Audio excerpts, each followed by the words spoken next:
Querida comunidad del Foro de Memorias Latinoamericanas. Antes de destapar este costal de pecados viejos, te pido un favor chiquito, suscríbete y activa la campanita, porque cada historia que liberamos aquí puede ser salvavidas para otra abuela que todavía calla. No es puro morbo, mijita, es para que la verdad se siembre como maíz en la milpa y florezca en cada hogar. Un me gusta es como poner una veladora al alma de los que ya se fueron, y tu comentario pesa lo mismo que una palmada en la espalda después de la misa de gallo. Si lo que escucharás retumba en tu pecho, comparte la palabra igual que se comparte el pan de muerto, para que esta verdad viaje de rancho en rancho, de barrio en barrio, y ninguna mujer vuelva a sentirse atrapada entre el hambre y el amor. ¿Listos? Que suene la campanita como repique de posadas. Ahora sí, en el nombre del Padre empezamos, y que el eco de la verdad resuene más fuerte que cualquier silencio.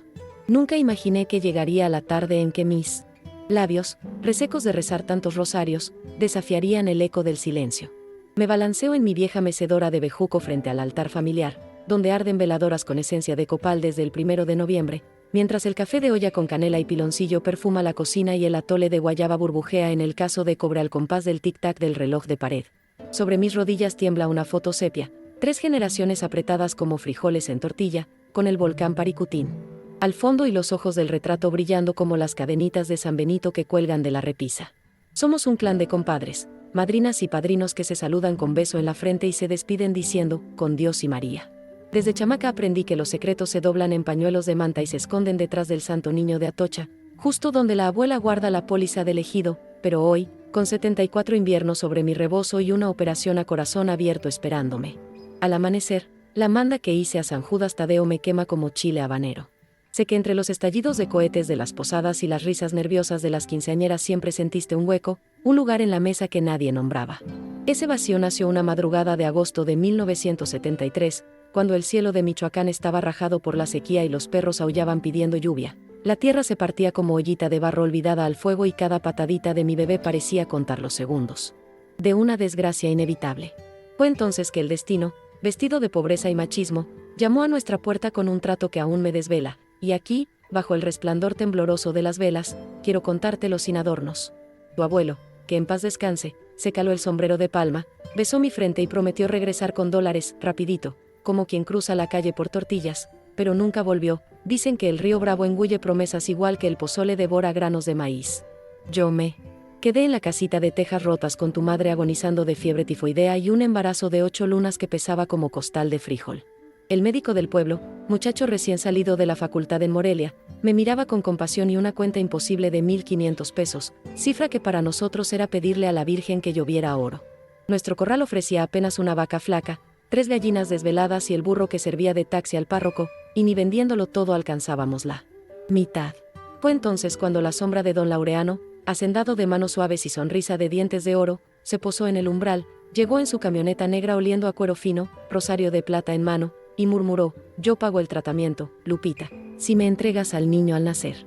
Sentí el alma revolverse como chocolate en molinillo, el campo estaba seco, el hambre mordía y la fiebre de tu madre ardía como brasas de ocote. Le recé a la Virgen de la Salud de Pátzcuaro, prometí 9 rosarios y una manda de peregrinar descalza hasta el santuario si mi hija sanaba. Con las contracciones adelantadas estampé mi firma, un garabato tembloroso, en un papel que olía a tinta y sentencia, porque los pobres vendemos el futuro con la misma facilidad con que otros compran aguardiente. Desde el corredor se escuchó el rebuzno lastimero del burro, como si entendiera el precio de la vida, y yo, atrapada entre el hambre y el amor, sellé mi destino con un amén que todavía me sabe a sal y ceniza. Así empezó la herida que mantuve oculta durante más de 5 décadas detrás de una sonrisa y de una vela sin nombre en cada altar de muertos. El alumbramiento llegó con la puntualidad cruel de las tormentas que nunca caen, la madrugada se vistió de un aire caliente y denso, y mis contracciones se acomodaban al ritmo de los rezos que la comadre Amalia murmuraba junto a la imagen de San Ramón Nonato, patrono de las parturientas. Mientras yo mordía un trapo empapado en aguardiente, sentía como el sudor resbalaba sobre mi cuello mezclándose con el olor a ruda que hervía en la olla para espantar los malos aires. Afuera, las luces de la camioneta negra de don Laureano proyectaban sombras alargadas sobre las paredes de adobe, y cada faro parecía una mirada indiscreta lista para arrancarme al hijo. Cuando al fin escuché el llanto del varón, tan fuerte que hasta los gallos dormidos contestaron, me inundó una alegría fugaz que se quebró de inmediato. Los mozos del hacendado irrumpieron, cargando una manta de lana fina donde envolvieron al bebé, y mientras la comadre cortaba el cordón umbilical con una navaja pasada por la llama, uno de ellos me deslizó un sobre con billetes todavía oliendo a banco. Amalia lloraba rezando un Padre Nuestro atropellado, y yo, temblando, apenas logré besar la frente de mi niño. Dios te bendiga, mi tesoro, susurré, antes de que desapareciera tras la puerta como un destello arrancado a la noche. Con el primer canto de los pájaros, la casa quedó en un silencio tan pesado que ni los ladridos de los perros se atrevían a llenarlo. El médico regresó con la noticia de que tu madre, aún febril, había pasado el peligro gracias al nuevo tratamiento, y aquella alegría amarga se mezcló con la sensación de tener las manos manchadas de polvo y culpa. Guardé el sobre de dinero detrás del cuadro del Sagrado Corazón, donde antes escondíamos las cartas del abuelo, y me prometí cumplir la manda. Peregriné descalza hasta Pátzcuaro, con los pies ensangrentados, llevando una vela de cera pura y ofreciendo mi silencio como penitencia. Sin embargo, cada Navidad, cuando las luces de bengala chisporroteaban sobre el nacimiento de barro y cantábamos La Guadalupana, yo colocaba un plato extra de tamales de uchepos en la mesa, diciendo que era por los difuntos. Nadie sospechaba que aquel lugar vacío pertenecía a un hijo vivo, perdido entre las huertas de aguacate de algún rancho lejano. Incluso el día de la Candelaria vestía al niño Dios con ropita nueva y le susurraba: cuida a tu hermanito donde quiera que esté. Pero el hueco seguía latiendo, y el peso del secreto se transformaba en un silencio que crujía más que la leña en la fogata durante las posadas. Los años que siguieron se volvieron un tapiz de silencios bordados con hilos de rutina. Me mudé con tu madre a la casa de mi hermana en Uruapan, donde las huertas de aguacate prometían jornal seguro, y allí me levantaba antes del alba para vender corundas humeantes y atole de pinole en el mercado de la Charanda. Cada domingo, después de la misa mayor, las vecinas comentaban del milagro que salvó a mi niña y se persignaban al vernos encender un cirio extra frente al altar de la Virgen. Yo sonreía, cargando en el pecho un nudo que ni el rezo del Padre Nuestro lograba desatar. A tu madre le inventé que su hermano había nacido muerto, un angelito que fue directo al cielo, explicación que aceptó sin más porque en las familias pobres la muerte temprana es huésped frecuente. Pero, cuando alguna mujer del barrio paría un varón, el llanto del recién nacido me atravesaba como aguja en carne viva, recordándome el timbre de voz que quizá habría tenido mi hijo. Para aturdir ese dolor me agarré de la devoción, organicé novenas larguísimas, tejí escapularios para las misiones franciscanas y hasta apadriné la restauración del Santo Entierro para la procesión del Viernes Santo, todo confiada en que cada obra piadosa era otro ladrillo en el muro que mantenía a raya la culpa. El tiempo, sin embargo, no se deja sobornar con rosarios. Corrió ligero entre expropiaciones ejidales, devaluaciones y los rumores de la gran crisis del 82. Y yo veía crecer a tu madre como bugambilia aferrada al tejado mientras mi secreto echaba raíces más profundas. Cuando la mandé a estudiar secretariado en Morelia, creí que así la alejaba de cualquier pista, pero la modernidad llegó en forma de aparatos que yo ni entendía, fax, contestadoras, computadoras, y con ellos nuevas formas de buscar parientes perdidos. Aún así, en casa seguíamos las tradiciones al pie de la letra. Cada día de la Candelaria vestíamos al niño Dios con ropita de seda, y en la cena de Navidad servía doble ración de romeritos, por los ausentes, disfrazando esa costumbre con el pretexto de honrar a los migrantes. Cuando llegaba agosto, la fecha en que aquel trato se consumó, me internaba en la cocina desde la madrugada para preparar buñuelos crujientes que enmascararan mi tristeza con azúcar y canela. Ni siquiera cuando tu madre se casó por la iglesia de Santa María Magdalena, rodeada de padrinos que nos prestaron su apellido como armadura, quise contar la verdad. El familismo, al que siempre rendí lealtad, me dictaba que la unidad valía más que cualquier justicia. Pero la sangre, mijita, es como el agua, busca su cauce, y en los silencios más hondos late un murmullo que tarde o temprano encuentra salida, así como ocurrió la mañana en que tu mensaje llegó a mi teléfono viejito con un timbre desconocido y una frase que me heló la espalda: abuela, ¿puede ser que yo tenga un tío perdido? La pantalla del celular brilló aquella mañana de abril como si un relámpago se hubiera colado en mi cocina. Yo estaba desgranando elotes para el caldo, con la radio del vecino anunciando las festividades de Semana Santa en Sinsunzan, cuando leí tu mensaje y sentí que el piso de tierra se volvía aún más revuelto. Abuela, ¿puede ser que yo tenga un tío perdido?, escribiste, y el temblor me corrió desde las rodillas hasta la coronilla, igualito que cuando era chamaca y el cura Pérez nos sorprendía en confesión. Traté de ignorar la pregunta y seguir removiendo el epazote, pero el celular volvió a vibrar con otra notificación, una solicitud de amistad de un tal José Laureano. Foto de perfil tomada frente a un rancho con arcos de bugambilias y aquellos ojos verdes que yo había visto solo una vez bajo la luz temblorosa de un farol. Creo que somos hermanos, decía el mensaje adjunto, con un emoticón de 2 manos rezando, y supe que el pasado había metido la llave en la cerradura. Me apoyé en la mesita, dejando caer algunos granos de maíz al piso, y, aunque me sangraban los recuerdos, recé un Ave María completo antes de responder, porque los secretos, mijita, no saben morirse solos, hay que darles cristiana sepultura. Convocamos a toda la familia el domingo de Ramos, justo cuando las calles de Uruapan se llenan de palmas trenzadas y los vendedores de nieve de pasta ofrecen vasitos a la salida de la catedral. Quería que la verdad se sembrara entre bendiciones, no entre chismes de vecindad. Preparé mole negro con chocolate de metate, docenas de uchepos y agua de horchata para que el perdón, si llegaba, tuviera sabor a fiesta. Hasta mandé a tu primo Ernesto a comprar cazuelas nuevas, porque los platos viejos cargaban demasiados silencios. Llegaron tus tíos con sus hijos vestidos de domingo, las madrinas con escapularios relucientes, los compadres cargando flores de Jamaica para la jarra, y hasta el padre Matías aceptó sentarse en la cabecera, por si hacía falta un consejo divino. Cuando vi a José cruzar el zaguán, alto, piel clara y esos ojos esmeralda que no podría negar ni bajo juramento, el corazón me retumbó más fuerte que los tambores del danzante tarasco.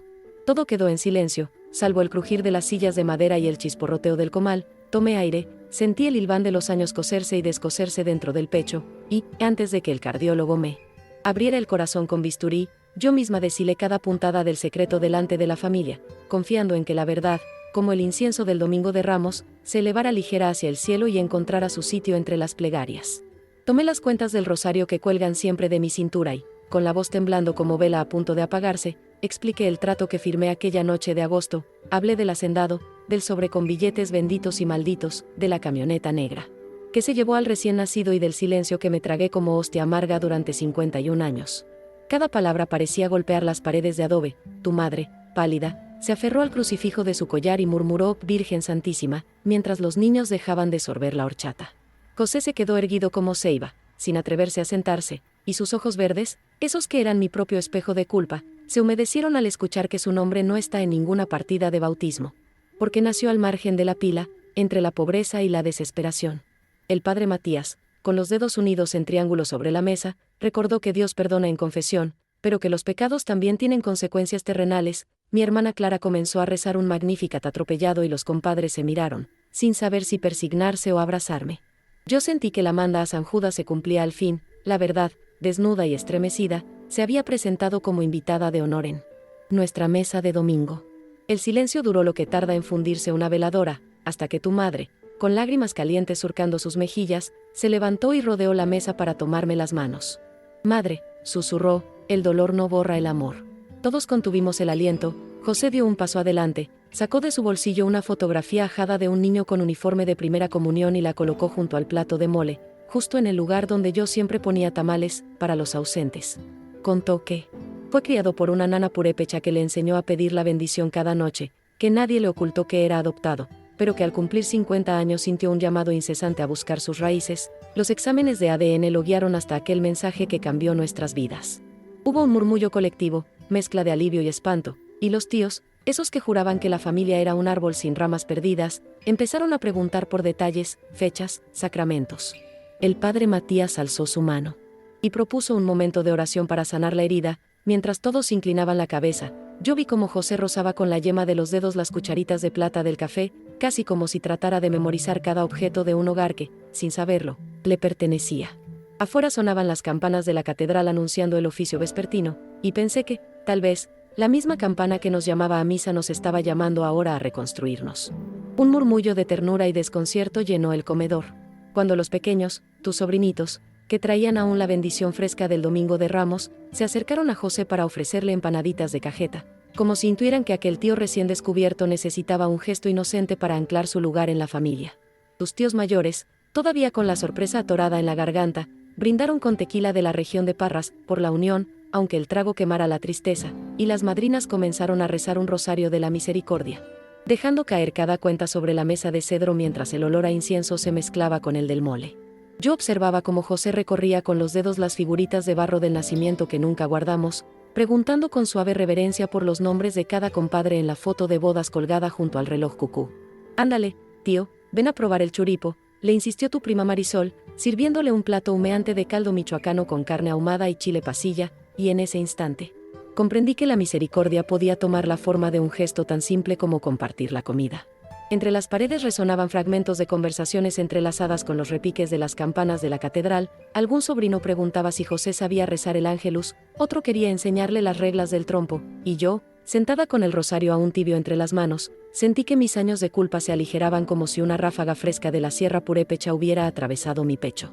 Pero el perdón es un camino empedrado, mijita, y antes de que la noche cayera recordé que al amanecer debía entregarme a los cuidados del cardiólogo en la clínica de Zamora, donde me abrirían el corazón como se abre una granada madura.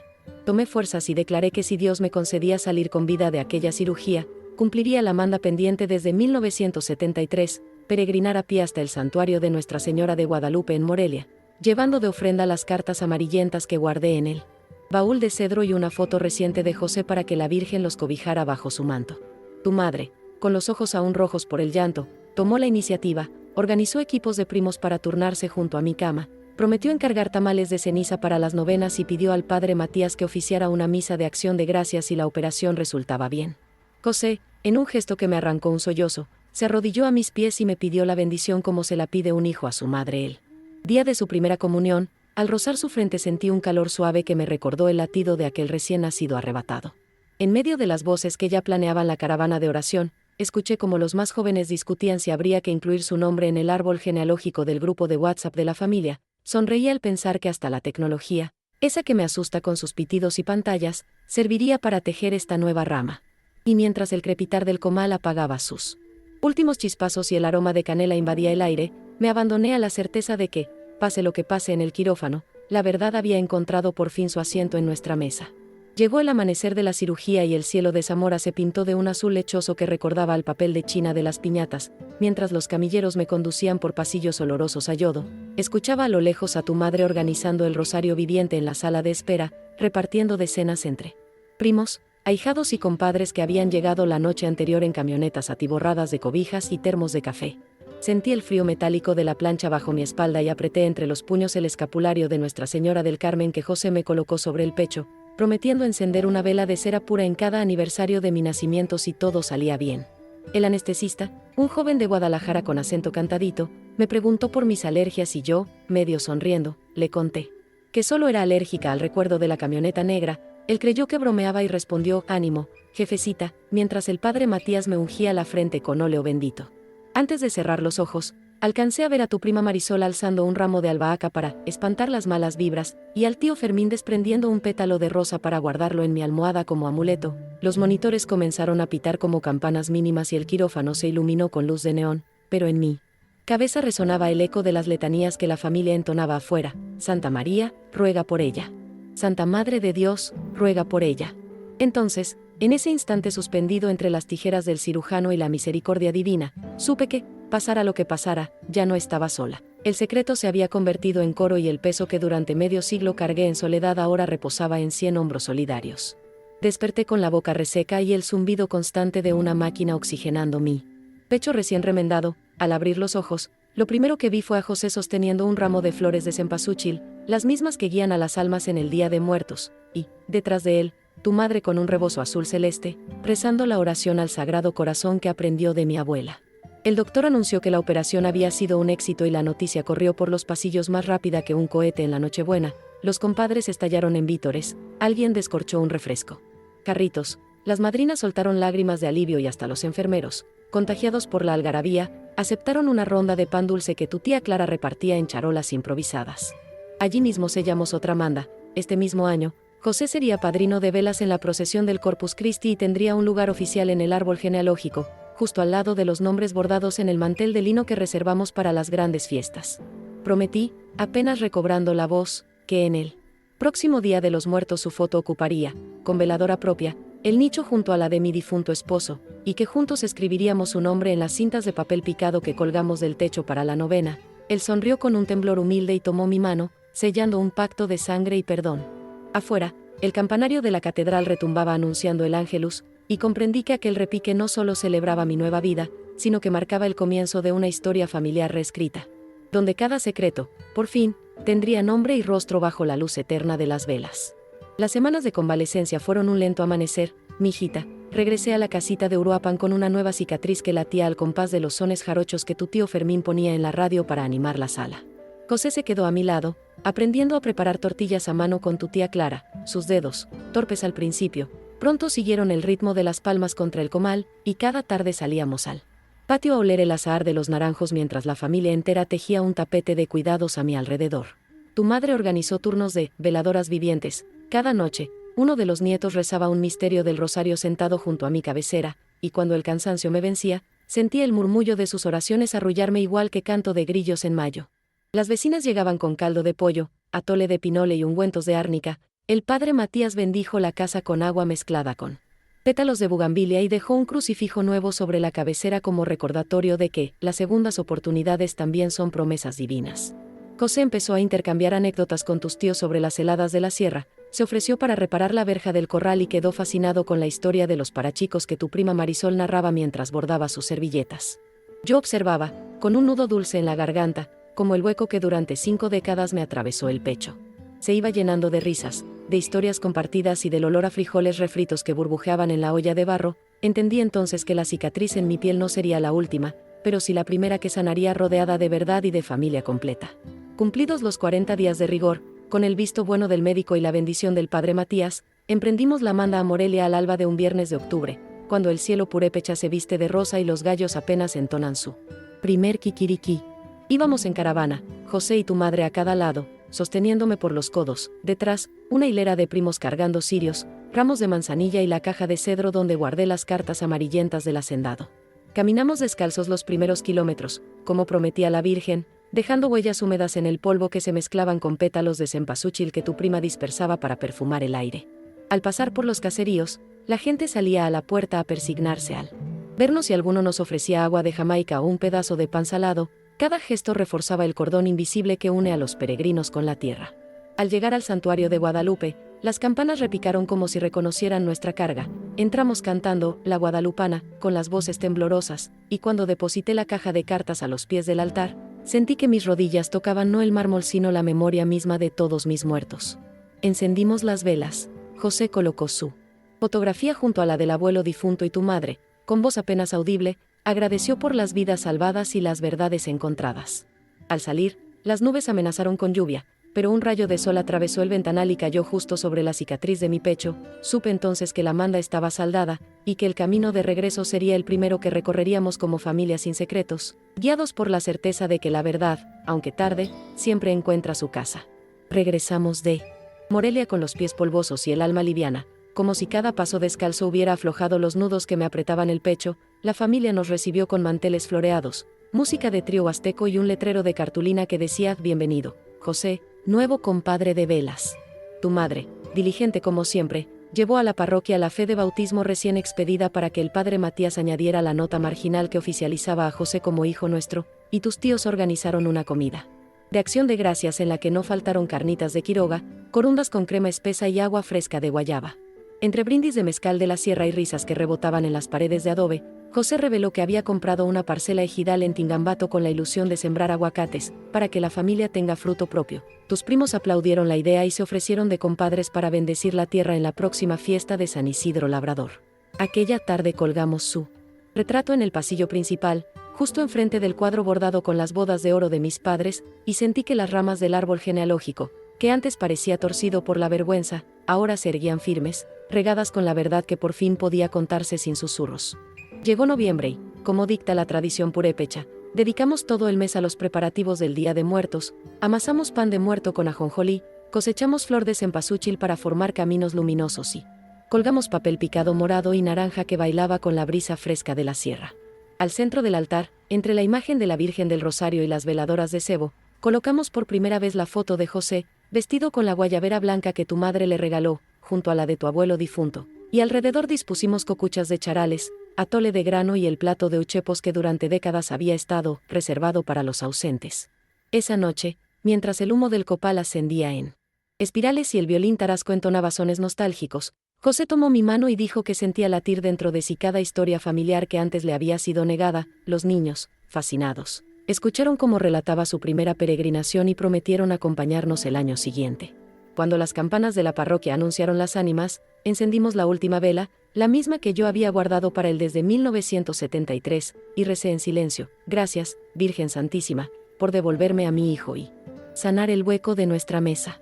El altar resplandeció con una luz tan cálida que hasta las fotografías parecían sonreír, y comprendí que, al dejar que la verdad caminara libre como mariposa monarca, Habíamos regalado a las generaciones futuras un legado hecho de memoria limpia y amor sin barreras. Aquel diciembre llegó aromado de canela y tejocote, y fue el primero en que las posadas se sintieron completas. Organizamos los villancicos casa por casa, con José cargando la campanita de la letanía. Y los niños sosteniendo farolitos de papel picado que iluminaban las calles empedradas de Uruapan. En la primera parada, tu madre y él pidieron posada juntos, cantando, en el nombre del cielo, con una soltura que me arrancó lágrimas. Al abrirse la puerta, los anfitriones ofrecieron buñuelos humeantes y ponche de tamarindo, y el eco de sus risas chocó con las paredes decoradas de piñatas repletas de cacahuates. Cuando les tocó a tus tíos ser los peregrinos, José preparó una pastorela improvisada donde encarnó al ángel que derrota al diablo, y al verlo ondear las alas de cartón entre serpentinas pensé que, sin saberlo, ya había vencido a ese demonio de silencio que tantos años nos rondó. La novena terminó con una misa de gallo en la parroquia de San José Obrero. Ofrecimos 3 kilos de tortillas frescas y una charola de uchepos como limosna, y el padre Matías, al darnos la bendición final, susurró que la Sagrada Familia también conoció exilios y regresos. Sentí que el pesebre de nuestra historia, al fin, tenía sitio para todos. La Navidad se celebró en familia extendida, bajo el viejo aguacatero que tu abuelo plantó antes de partir, ahora adornado con luces de colores y listones rojos que José colgó subido a una escalera. Sobre la mesa larga, además del pavo relleno y los romeritos, colocamos una cazuela de churipo en su honor y el tradicional bacalao que aprendió de la nana purépecha. A medianoche, durante el brindis, ofrecí un agradecimiento a San Judas Tadeo por la promesa saldada, y José, con voz entrecortada, levantó su copa de ponche para dedicarla a todas las madres que cargan silencios más pesados que la pobreza. Los sobrinos organizaron un intercambio de regalos donde él recibió un rebozo azul bordado con su nombre y la frase, nunca es tarde. Al desenvolverlo, las madrinas entonaron un cielito lindo, que se fundió con el chisporroteo de la leña en el fogón. Cuando entregué a los nietos las fotografías antiguas que guardaba en el baúl, ya sin miedo a las miradas curiosas, les pedí que las digitalizaran, para que la memoria no se borre con la lluvia ni con el tiempo. José prometió armar un álbum familiar en línea y enseñarnos a todos a dejar mensajes devocionales como se dejan flores frescas en el panteón. Aquella noche, al sonar el último cohete y ver al cielo iluminarse como manta bordada de estrellas, entendí que el legado de nuestra familia, hecho de verdad, de fe y de segundas oportunidades, estaba a salvo, listo para guiar a las nuevas generaciones igual que las velas guían a las almas en el Día de Muertos. Con el frío de enero aún mordiéndonos las orejas, llegó la fiesta de la Candelaria y la casa se llenó de vapor a hoja de tamal. Tu prima Marisol anunció que el niño Dios que ella sacó en la rosca de Reyes debía vestir de charro, y José, con una emoción que le brillaba en los ojos verdes, corrió al mercado de San Juan para elegir el traje bordado en lentejuelas doradas. Yo lo observé tomar las medidas del muñequito con la misma delicadeza con que se mide un sueño recién adoptado. Esa mañana amasamos masa nixtamalizada mientras sonaba la radio con boleros viejos, y él aprendía a doblar las hojas tiernas del maíz como si plegara páginas nuevas en el libro de su vida. Los tamales de ceniza se cocieron en 2 grandes ollas de cobre, una consagrada a las promesas cumplidas, y la otra a los nuevos comienzos. Y cuando el padre Matías bendijo el niño Dios ya vestido, rezamos la letanía de la Virgen de la Candelaria con velas encendidas que iluminaban los rostros de los nietos. Durante la comida, José relató cómo de niño soñaba con montar a caballo en los jaripeos que veía desde lejos, y tus tíos, entre risas, prometieron llevarlo al próximo jaripeo en Yácata, al final de la tarde, mientras las brasas del fogón aún chispeaban. Comprendí que cada tradición abrazada por él añadía otra puntada a la colcha familiar que nos arropaba contra el invierno. Llegó la Cuaresma y con ella los viacrucis vivientes que recorren las calles empedradas con olor a flor de azahar y cera derretida. José se ofreció como cirineo, cargando la cruz junto al actor que hacía de Cristo, y al verle esforzarse bajo el madero, los pies descalzos tocando polvo y recuerdos, sentí que también cargaba el peso de los años no vividos con nosotros. Esa Semana Santa, tu madre coordinó la elaboración de tapetes de acerrín teñido en la plaza, y José, arrodillado junto a los muchachos, delineó un enorme corazón púrpura con rayos dorados que decía, familia unida. Algunas señoras del pueblo se santiguaron al leerlo, convencidas de que era un milagro ver a todos los Ramírez trabajando codo a codo.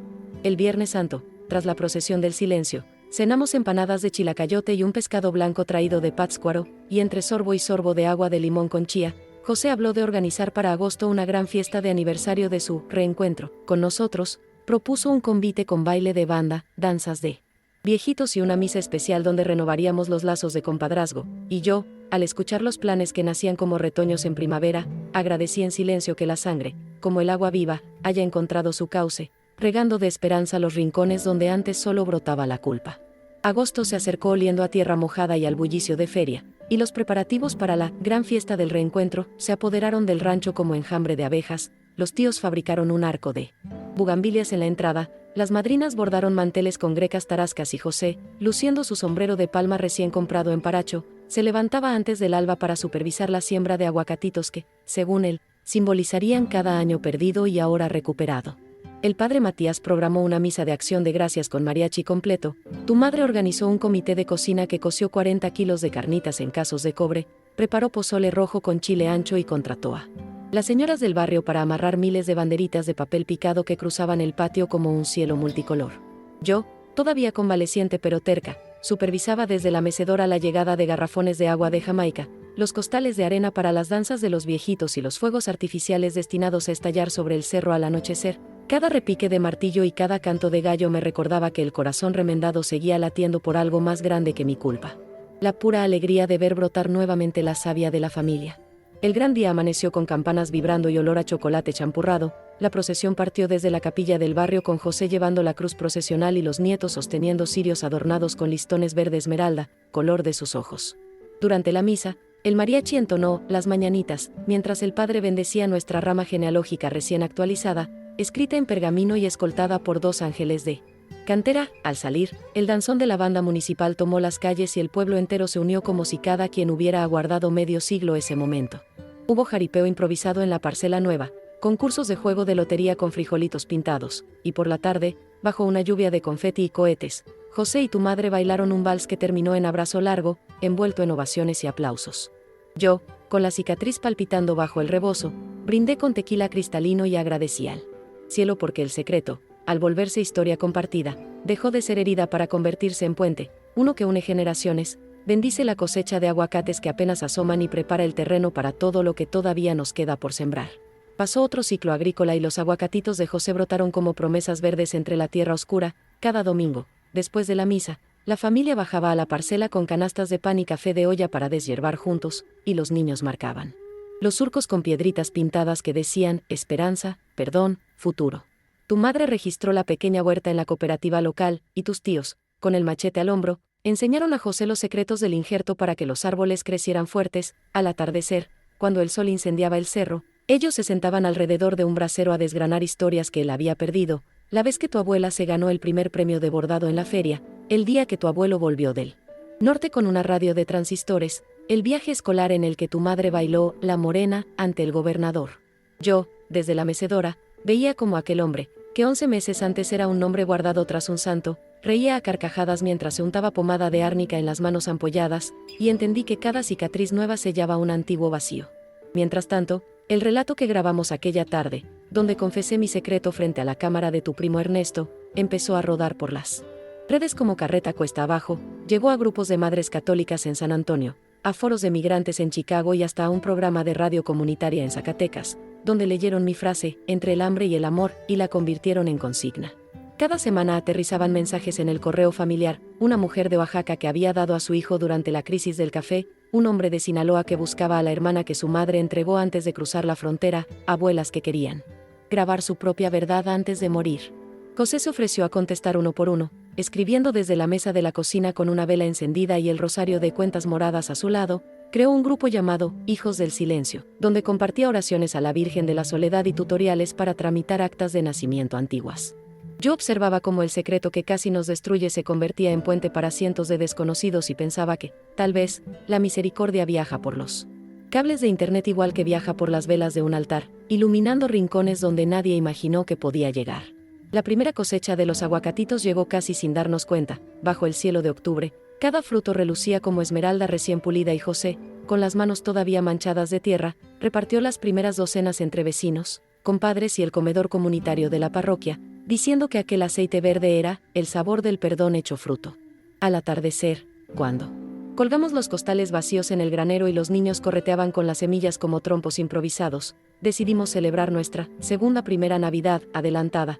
Encendimos el fogón, preparamos atole de pinole, cantamos Pescador de Hombres y, al filo de la medianoche, tu madre colocó en el altar una nueva fotografía familiar donde ya no faltaba nadie. Miré ese retrato iluminado por la luz temblorosa de las velas y sentí que, por fin, todas las sillas de nuestra mesa tenían dueño. La vieja herida que me atravesaba desde 1973 se cerró del todo cuando José alzó su copa de mezcal y brindó, por las madres que encontraron voz y por los hijos que jamás dejaron de buscar. Hoy, mientras escribo estas últimas líneas con la cicatriz del pecho convertida en recuerdo dulce, oigo a lo lejos el repicar de las campanas que anuncian el Día de los Muertos. Ya tenemos todo listo para el altar: pan de muerto, chocolate de metate y 2 veladoras nuevas, una para mi esposo, otra para los años de silencio que enterramos juntos.